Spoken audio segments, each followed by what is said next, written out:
Story: The red dress cast the night smelled of cheap perfume and fresh heartbreak. I was standing in the middle of a city I didn't belong to, my red dress torn at the strap, my body aching in places I didn't want to think about. I had come here looking for love, for excitement, for something beyond the dusty roads of my village.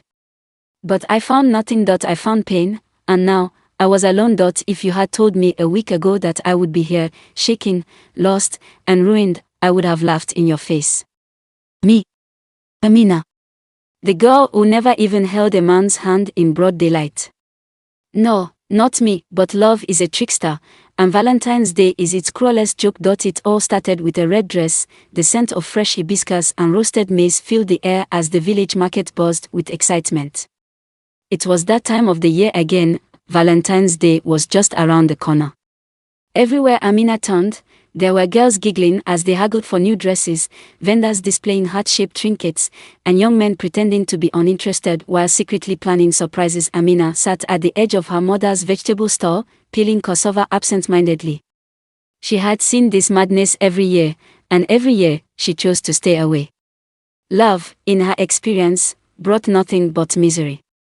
Her mother had once been a beautiful woman, full of life and laughter, until Amina's father abandoned her for a younger woman from the next village.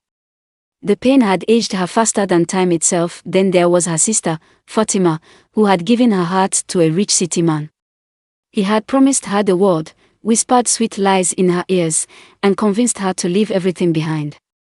2 years later, she returned, hollow-eyed and carrying a child whose father had vanished like morning dew. Amina had learned from their mistakes. She kept her head down, focused on selling vegetables, and ignored the village boys who tried to catch her attention. She was safe in her shell, far from the dangers of love, but that day, something changed. It was a normal afternoon at the market until a stranger arrived. He wasn't from their village, his clothes were too fine, his sandals too clean. He moved with the confidence of a man who knew he was being watched, and oh, was he being watched? His name, Amina soon learned, was Kwaku, a new trader from the city. He had come to buy cocoa and palm oil in bulk, and the moment he stepped into the market, every girl's eyes were on him. Amina hadn't meant to stare. But when he turned and met her gaze, her hands froze mid-peel. His smile was slow and knowing, as if he had caught her in a secret.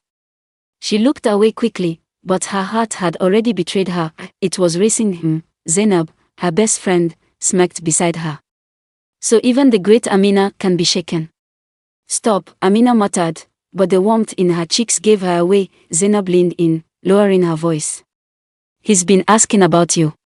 Amina's head snapped up. What? Zainab grinned. He asked if you were married. When I said no, he just smiled and said, good. Amina scoffed. That means nothing. Zainab gave her a knowing look. Then why are you blushing?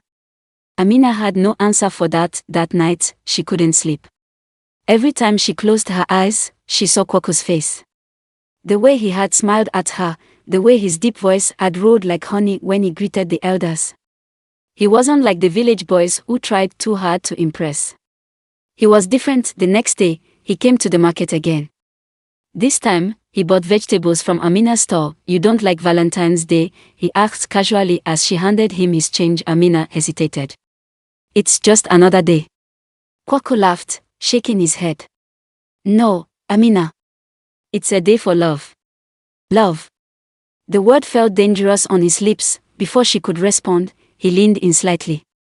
There's a party in the city tomorrow night. You should come. Amina's heart stuttered. I don't come, he interrupted smoothly. Let yourself have fun. Just this once. Just this once. That evening, Zainab practically screamed when Amina told her about the invitation. You have to go, she insisted. I can't, Amina argued. My mother will never allow it. Zainab crossed her arms. Amina, you've spent your whole life hiding. What's the worst that could happen? It's just one night. The words haunted Amina for hours. What's the worst that could happen? The next morning, Zainab appeared at her door, holding a dress. Wear this. Amina gasped. It was red, deep, rich, and scandalously beautiful. It wasn't something a simple village girl would wear. It was meant for a woman who wanted to be seen. I don't know, Amina hesitated, running her fingers over the fabric. Zainab rolled her eyes. If you don't go, you'll regret it forever. And so, just before sunset, Amina made a choice that would change her life forever. She put on the red dress, she let Zainab do her makeup, painting her lips a shade she had never worn before, and when Kwaku arrived with his friends, waiting to take them to the city, Amina ignored the warning in her gut. For the first time in her life, she stepped out of her shell. For the first time in her life, she ignored the voice of reason. And she had no idea that she was walking straight into a nightmare. The moon hung low in the sky as Amina tiptoed out of the small mud house she called home. Her heart pounded so loudly she was afraid it would wake her mother. Every step she took felt like a betrayal, like she was walking away from everything she had ever known. She hesitated at the edge of the compound, glancing back at the dimly lit window where her mother and younger siblings slept.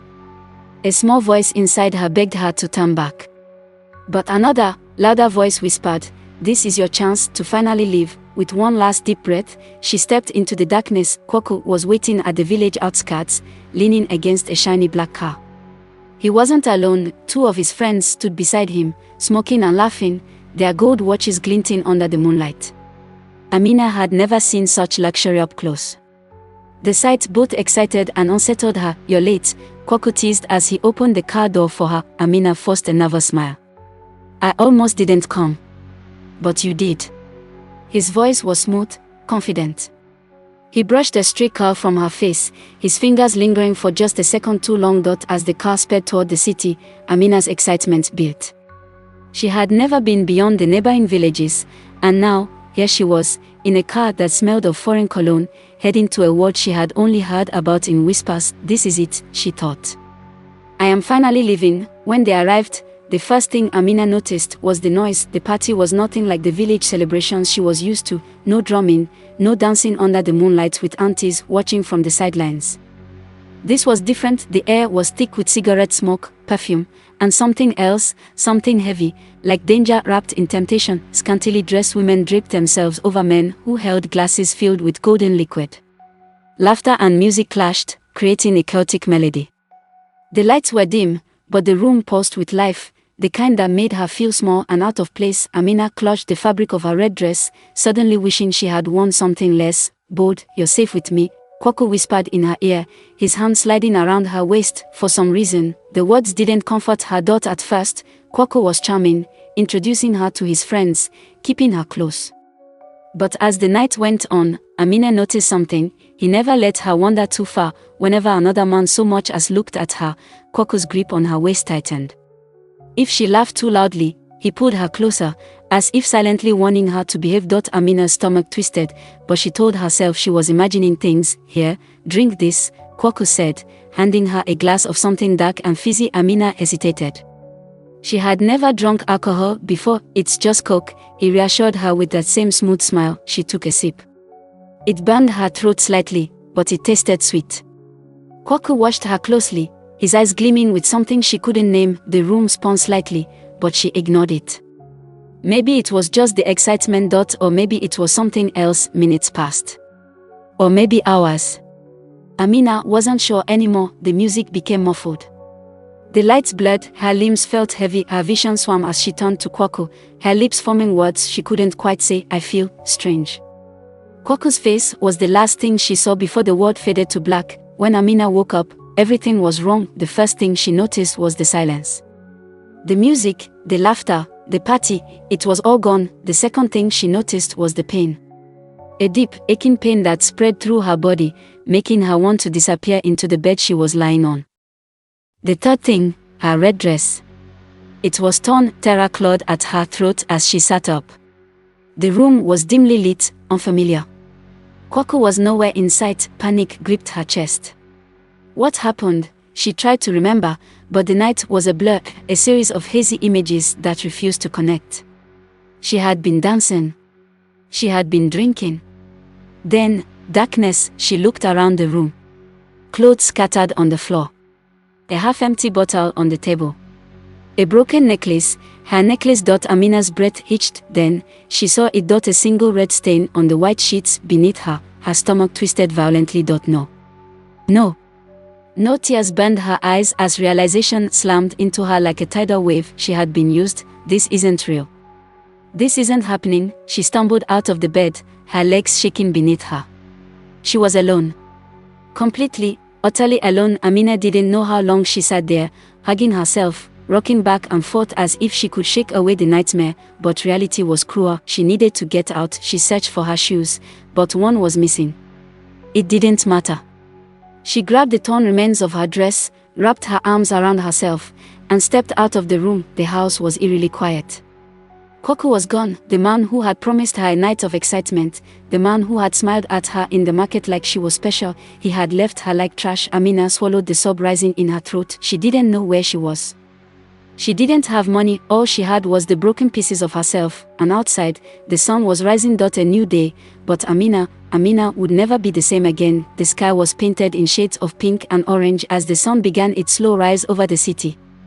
But for Amina, there was no beauty in the morning. She walked barefoot through the empty streets, her torn red dress hanging off her shoulders like a curse.